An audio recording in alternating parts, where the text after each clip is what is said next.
Assalamualaikum warahmatullahi wabarakatuh.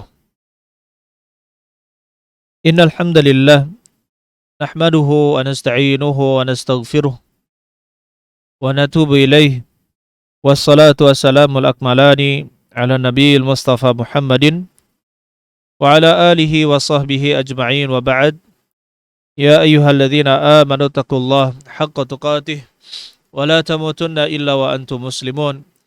Ya ayyuhalladzina amanu taqullaha wa qulu qawlan sadida يصلح لكم أعمالكم ويغفر لكم ذنوبكم ومن يطع الله ورسوله فقد فاز فوزا عظيما وبعد. Ayyuhal ikhwan rahimani wa rahimakumullah, saudara-saudari sekalian, Bapak Ibu sekalian, pendengar Radio Roja Darussalam Palembang yang mudah-mudahan kita semua dirahmati oleh Allah Subhanahu wa taala. Alhamdulillah, Allah Subhanahu wa taala menghubungkan kita dari Pondok Pesantren Darul Quran wal Hadis Oku Timur bersama saya Said Yai Ardiansyah selaku pembina di sana. Dan pada hari ini kita lanjutkan kajian seperti hari sebelumnya, yaitu pembahasan tentang dasar-dasar fikih puasa. Dan kita memberikan kesempatan dalam waktu setengah jam ini insyaallah bagi saudara pendengar sekalian yang ingin bertanya, maka silahkan bisa melayangkan soalnya ke melalui pesan singkat di nomor Roja Darussalam, atau bisa juga interaktif. Kita nomor interaktif insyaallah ke nomor tim media kami di sini, sehingga nanti bisa bertelepon langsung terdengar suara kita insyaallah dengan pertanyaan. Bagi yang ingin bertanya interaktif, maka silahkan menelepon ke 0822 6947 4046. Sekali lagi, bagi saudara atau Bapak Ibu sekalian yang ingin menelepon, maka bisa menelepon ke 0822 6947 4046. Adapun yang pertanyaan bisa dilayangkan ke tim Roja Darussalam. Pada hari ini kita membahas tentang bagaimana cara masuk bulan Ramadan. Masuknya bulan Ramadan ini dengan apa diketahui? Maka kita katakan masuknya bulan Ramadan diketahui dengan dua cara. Yang pertama adalah dengan ru'yatul hilal, melihat bulan sabit pertama yang menunjukkan awal bulan. Atau yang kedua, jika bulan tidak terlihat di tanggal 29 setiap bulan Qamariyah, maka beralih kepada itmam, yaitu menyempurnakan bulan Sya'ban menjadi 30 hari. Menyempurnakan bulan Sya'ban menjadi 30 hari. Berarti ru'yatul hilal itu dilakukan di tanggal 29 Sya'ban. Atau untuk berhati-hati bisa dilakukan di 28 Sya'ban. Saudara-saudari sekalian yang mudah-mudahan kita dirahmati oleh Allah Subhanahu wa taala.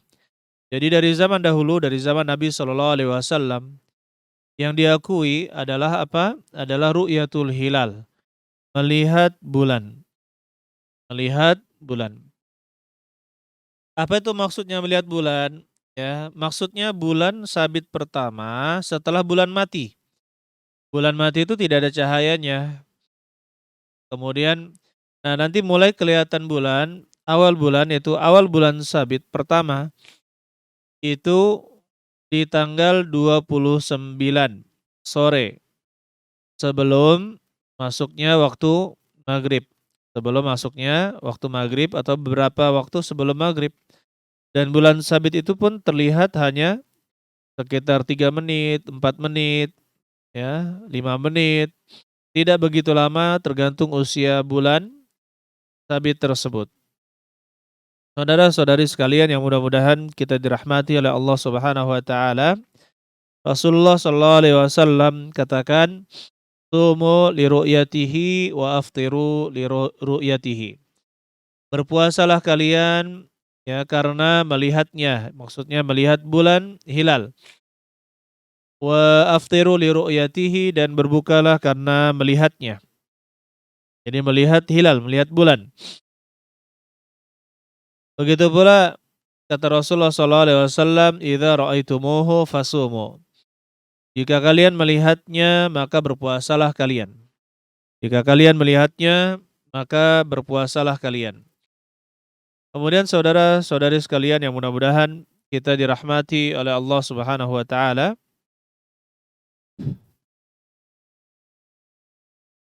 Thayyib. Abdullah bin Umar radhiyallahu anhu mengatakan, "Akhbartun Nabiyya sallallahu alaihi wasallam bi ru'yati Ramadan." Saya mengabarkan kepada Nabi sallallahu alaihi wasallam tentang melihat bulan Ramadan. Maksudnya hilal bulan Ramadan. Fasamahu wa amaran nas bisiyamihi. Kemudian Rasulullah sallallahu alaihi wasallam berpuasa dan menyuruh manusia untuk berpuasa. Ya, setelah mendapatkan pengabaran dari siapa? Dari Abdullah bin Umar radhiyallahu anhuma. Kemudian saudara-saudari sekalian yang mudah-mudahan kita dirahmati oleh Allah Subhanahu wa taala. Jadi yang menjadi patokan dan bisa dipakai di setiap zaman adalah ru'yatul hilal, melihat hilal. Kita lanjutkan ya ikhwan, mengenai ru'yatul hilal, melihat bulan, inilah cara yang mudah yang bisa dilakukan di setiap zaman dan dimanapun kita berada, dan itulah ciri-ciri agama Islam. Agama Islam itu sempurna dan bisa dipakai kapanpun dan dimanapun kita berada. Ya, dengan melihat bulan kita bisa menentukan masuk atau keluarnya bulan Ramadan atau bulan-bulan ibadah yang lain seperti Dzulhijjah atau bulan-bulan haram dan bulan-bulan yang lain. Dan sebenarnya mengenai ru'yatul hilal ini disunnahkan tidak hanya bulan Ramadan dan bulan Dzulhijjah, tetapi setiap bulan untuk memastikan puasa 13, 14, 15 setiap bulannya. Saudara-saudari sekalian yang mudah-mudahan kita dirahmati oleh Allah Subhanahu wa taala. Silakan bagi yang memiliki pertanyaan, kita bisa sambi dengan penjelasan-penjelasan yang kita berikan. Kemudian ada sebagian ulama menggunakan dalil dalam surat Al-Baqarah ayat 185. Kata Allah Subhanahu wa taala, "Faman syahida minkumus syahra falyasumhu." Barang siapa yang syahida menyaksikan di antara kalian bulan, maka berpuasalah. Baik. Allah alam bisawab. Para ahli tafsir banyak mengartikan syahida di situ adalah hadara. Faman syahida, barang siapa yang hadara, barang siapa yang hadir di bulan Ramadan, maka berpuasalah. Nah, sebagian ulama walaupun ya jumlahnya tidak terlalu banyak mengatakan bahwa syahida di situ ro'a. Syahida ya artinya di situ adalah ro'a, maksudnya melihat. Maksudnya adalah melihat. Taib.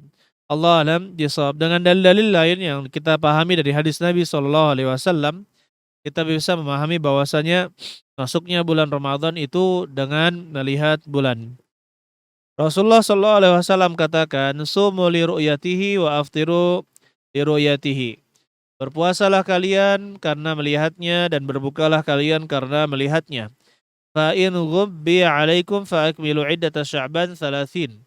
Apabila terhalangi oleh kalian, maksudnya berawan, terhalangi oleh kalian, fakmilu iddata Sya'ban 30 yauman.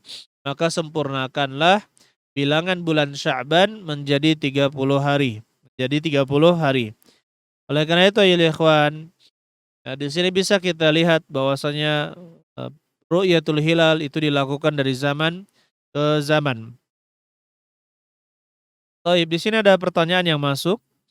Ada pertanyaan yang masuk. Pertanyaan yang pertama, dari saudara pendengar di Radio Roja Darussalam, Ustadz, jika saat sahur lalu terdengar suara adzan, bagaimana seharusnya sedangkan makanan dan minum masih tersisa dan takut mubazir? Taib.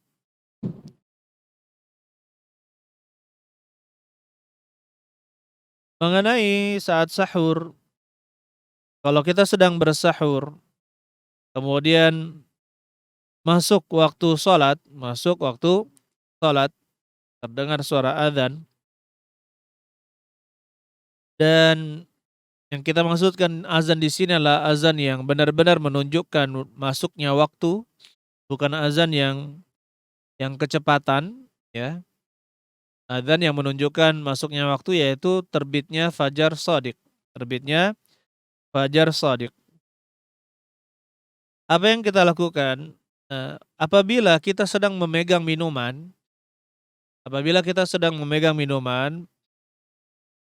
maka Nabi SAW menyuruh kita untuk menyempurnakannya. Kata Rasulullah SAW, "Man sami'an nida wal ina fi yadihi fal yaqdi hajatahu." Barang siapa, atau kama qala sallallahu alaihi wasallam, barang siapa yang mendengarkan suara azan sedangkan ina yaitu wadah minuman berada di tangannya, maka sempurnakanlah hajatnya.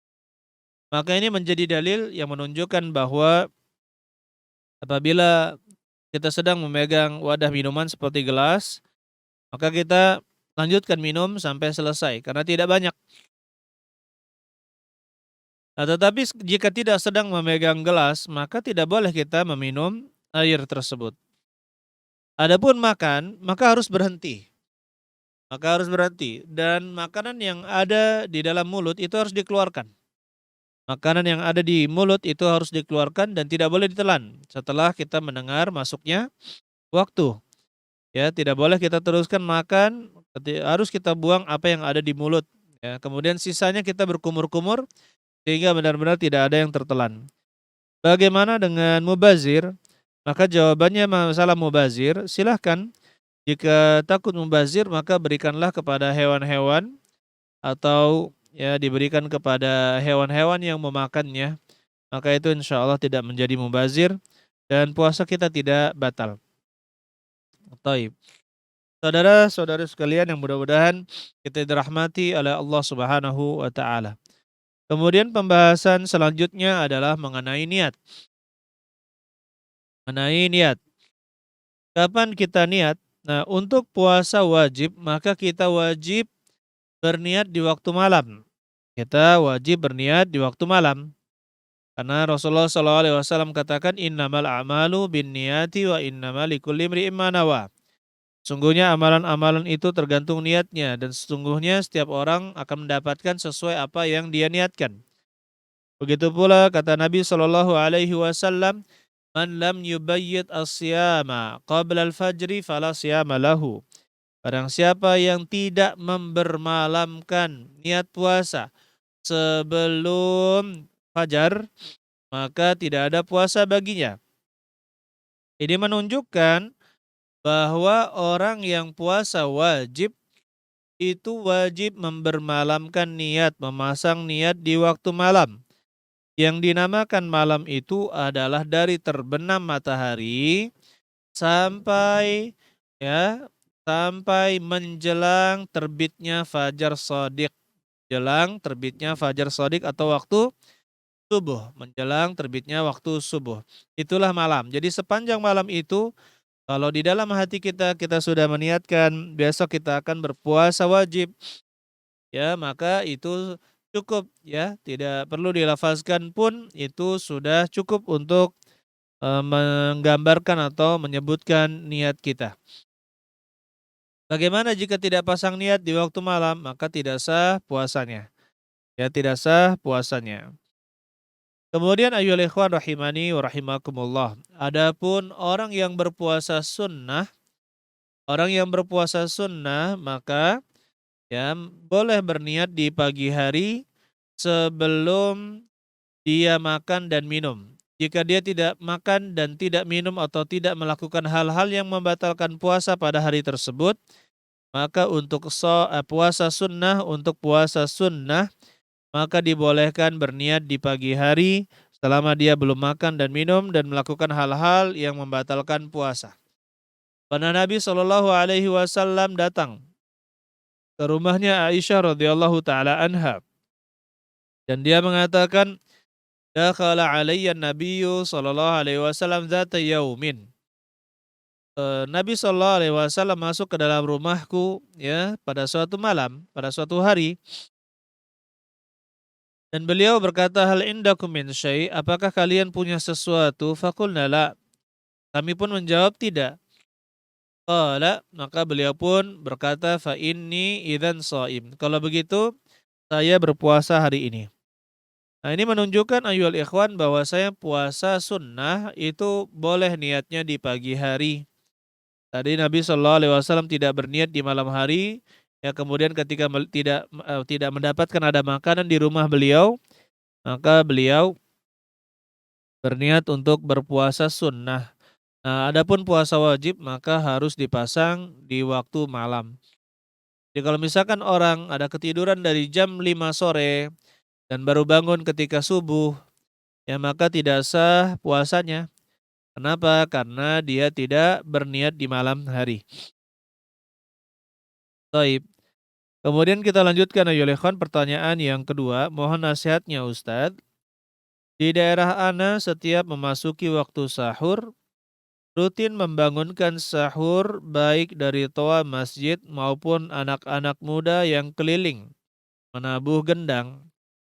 Hal ini terkesan mengganggu menurut saya. Apakah ada hukum syar'iyah? Jayid. Taib. Di sini ayyuhal ikhwan, pertama, kalau ini dimasukkan ke dalam bab ibadah, dia katakan bahwa ini adalah hal yang disunnahkan, misalkan melakukan hal seperti ini, maka itu butuh dalil. Dan ternyata kita tidak mendapatkan dalil. Kita tidak mendapatkan dalil bahwa di zaman Nabi Shallallahu Alaihi Wasallam ada orang yang keliling-keliling, kemudian mereka menabuh gendang atau menabuh ember, baskom dan sejenisnya. Maka itu kalau dianggap sebagai ibadah, maka itu bukan ibadah. Karena tidak dilakukan oleh para sahabat Nabi Shallallahu Alaihi Wasallam. Atau kalau misalkan diniatkan sebagai adat, ya bagaimana? Nah, kalau misalkan hanya sebagai adat, maka ini perlu dilihat. Ini mengganggu orang lain ataukah tidak? Ini mengganggu orang lain ataukah tidak? Terkadang ada orang yang baru bisa tidur jam 11 malam atau jam 12 malam. Kemudian sudah dibangunkan jam 2 ya, jam 2 dini hari. Jam 2 dini hari baru tidur 2 jam, kemudian dia mendengar suara tabuhan yang sangat keras. Maka seperti itu tentu akan sangat mengganggu. Sedangkan sahur itu disunnahkan mengakhirkan waktu sahur. Sunnahnya itu mengakhirkan waktu sahur dekat-dekat azan subuh. Dekat-dekat azan subuh. Maka bagaimana ini? Ya pertama kalau misalkan kita katakan kalau hanya membangunkan keliling ya dengan ucapan ketok pintu dan sebagainya misalkan atau apa dan tidak mengganggu, tidak memaksakan mengganggu dengan suara-suara maka kita katakan tidak menjadi masalah.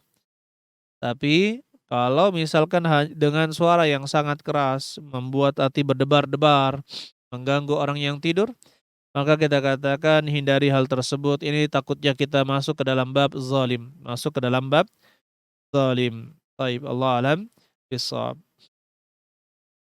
Kemudian ayol ikhwan, pertanyaan yang ketiga, Ustadz, ibadah apa yang bisa Anda lakukan saat masa nifas? Rasa-rasanya waktu Anda habis untuk anak saja.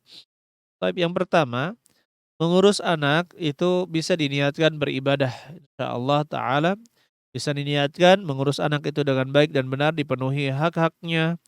Maka itu insyaallah kalau karena Allah subhanahu wa ta'ala, maka ya ini bisa menjadi pahala. Misalkan meniatkan mudah-mudahan dia nanti menjadi anak soleh, perlu berkembang. Sekarang saya urus anak ini, maka kita katakan ini juga bisa bernilai pahala. Dan apa yang bisa dilakukan oleh orang yang nifas?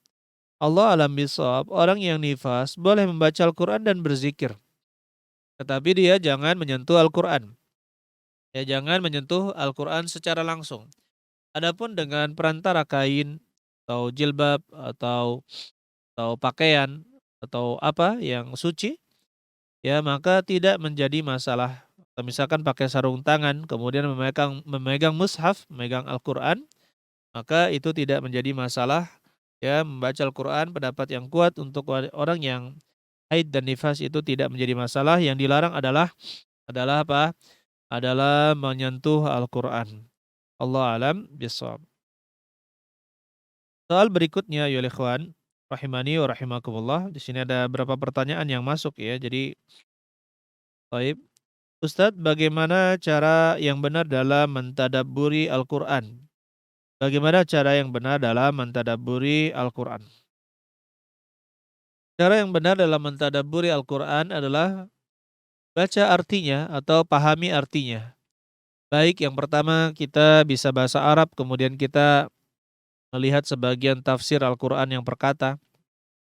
Atau kalau tidak bisa bahasa Arab, maka kita baca Al-Quran, kemudian kita tahu baca artinya, baca terjemahannya. Ya, sedikit demi sedikit, pelan-pelan. Kemudian kita hayati apa yang kita baca. Maka di situ termasuk menghayati atau mentadabburi Al-Quran. Afala yatadabbaruna Al-Quran. Apakah mereka tidak menghayati Al-Quran, mentadabburi Al-Quran, am ala qulubin aqfaluha, ataukah di dalam hati-hati mereka ada tutup-tutupnya, yaitu ada penutup di hati mereka sehingga sulit untuk menerima hidayah. Saudara-saudari sekalian yang mudah-mudahan kita semua dirahmati oleh Allah Subhanahu wa taala.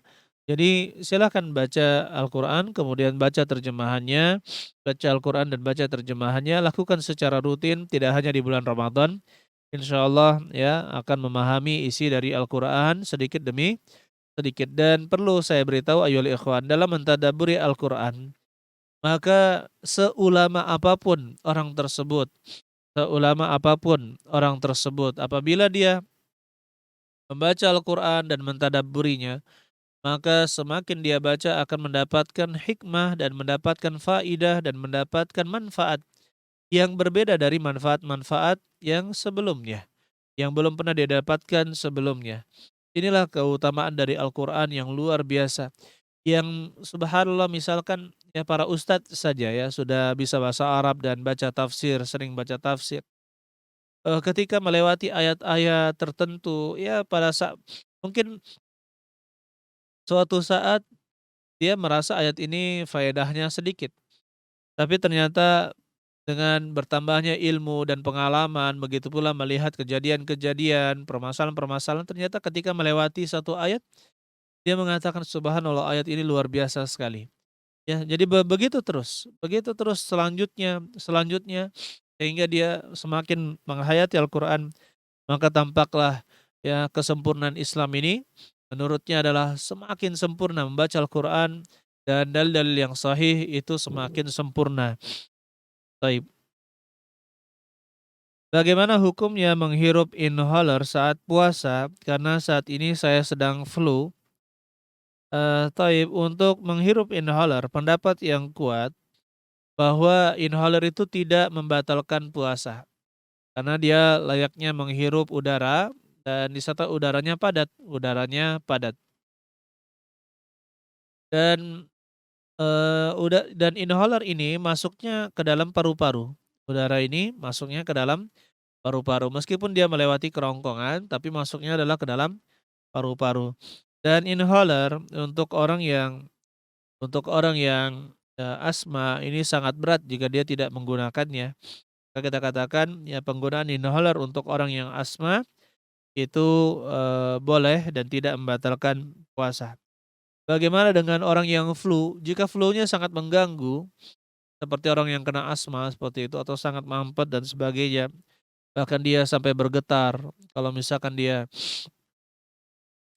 apa namanya tidak memakainya, maka tidak mengapa juga Allah alam bisawab dia memakai inhaler ya, untuk flu. Kemudian soal yang berikutnya Yulikhwan, soal yang kelima. Silahkan saudara pendengar jika ingin bertanya. Ustadz, bagaimana dengan vaksin COVID waktu puasa ini, bolehkah karena jadwal gilirannya di Ramadan? Jawabannya, vaksin COVID-19 di bulan Ramadan atau di luar bulan Ramadan tidak mengapa dan tidak membatalkan puasa.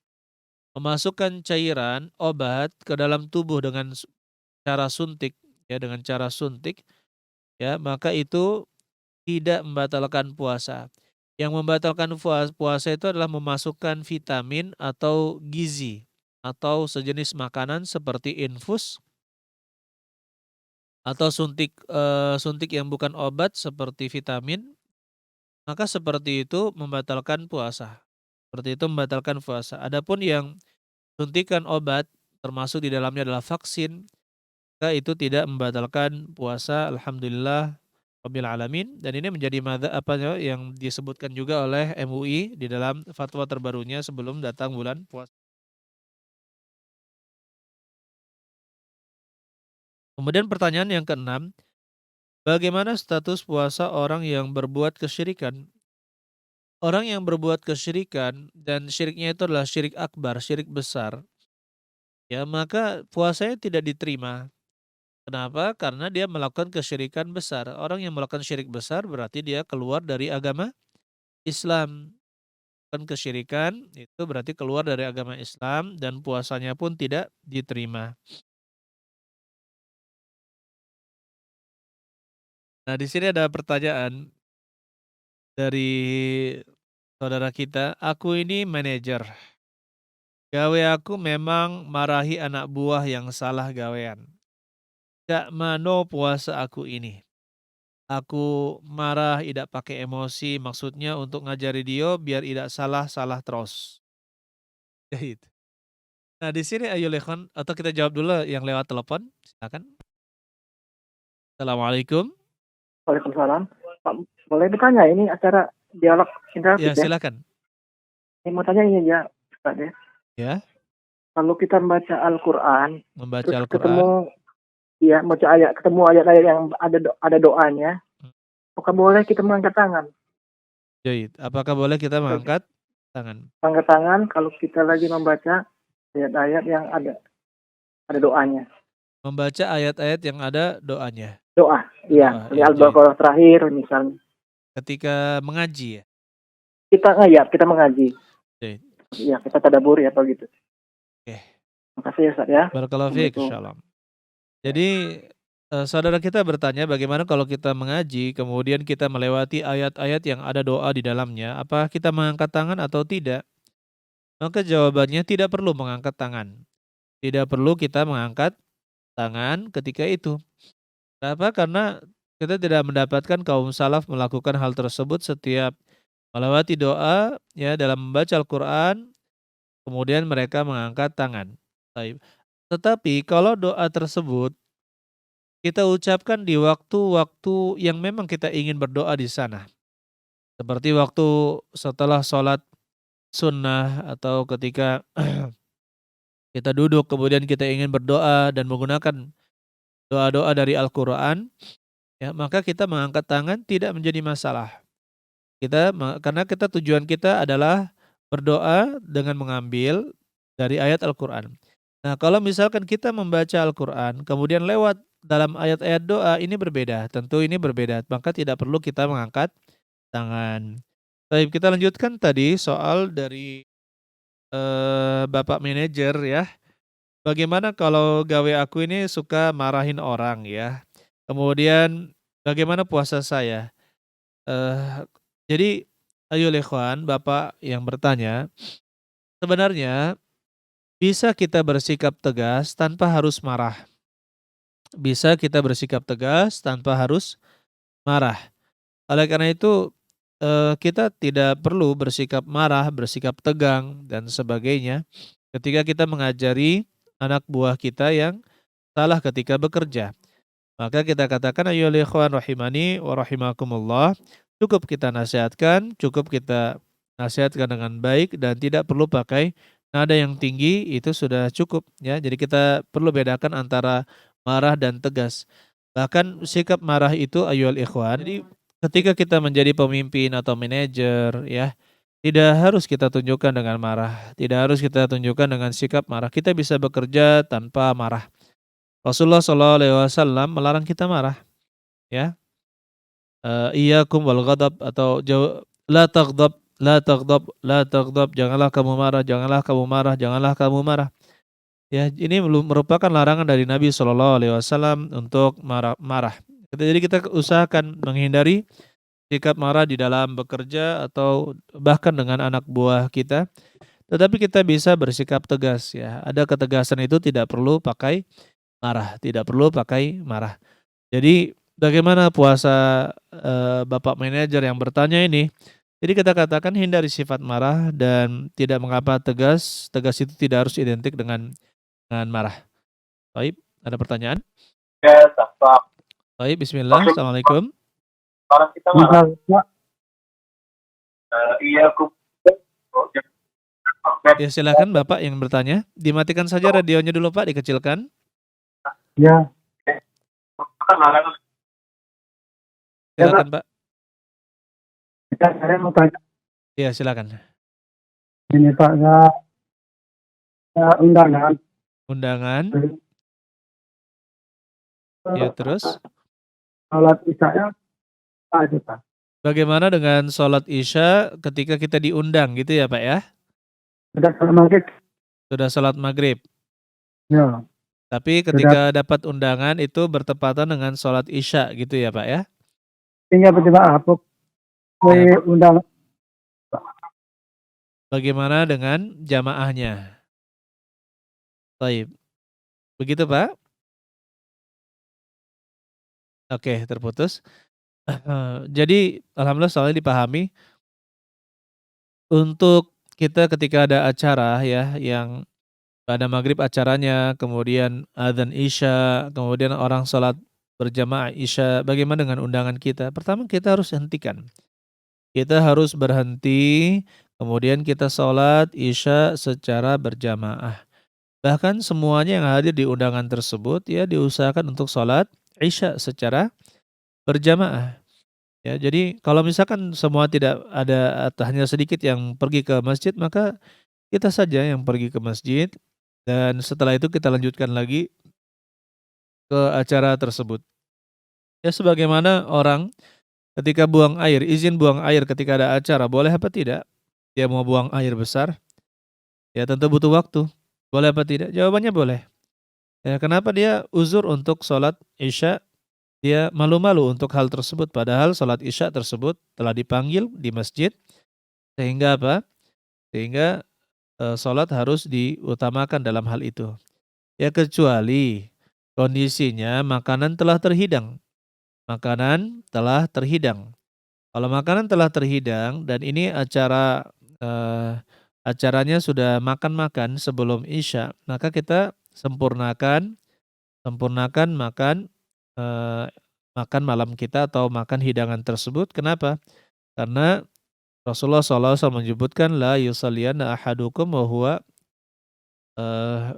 la yusalliyanna ahadukum bihadratit ta'am, dan janganlah seorang di antara kalian salat dalam keadaan makanan telah dihidangkan. Makanan telah dihidangkan. Kenapa? Tentu akan menjadi pikiran. Tapi kalau misalkan belum ada makanan, hanya acara-acara biasa ya kan, belum terhidang makanan, maka yang seperti itu ya kita utamakan sholat Isya terlebih dahulu. Barakallahu fikum jami'an ayyuhal ikhwan, saudara-saudari pendengar yang mudah-mudahan kita semua dirahmati oleh Allah Subhanahu wa taala. Ya, mohon maaf tadi ada beberapa kali gangguan suara dari luar. Itu pula kondisi kami di sini tadi hujan lebat. Jadi mudah-mudahan Allah Subhanahu wa taala memberkahi turunnya hujan kita ini. Allahumma shayyiban nafi'an. Barakallahu fikum jami'an. Subhanakallahumma bihamdik asyhadu an la ilaha illa anta astaghfiruka wa atubu ilaik. Assalamualaikum warahmatullahi wabarakatuh.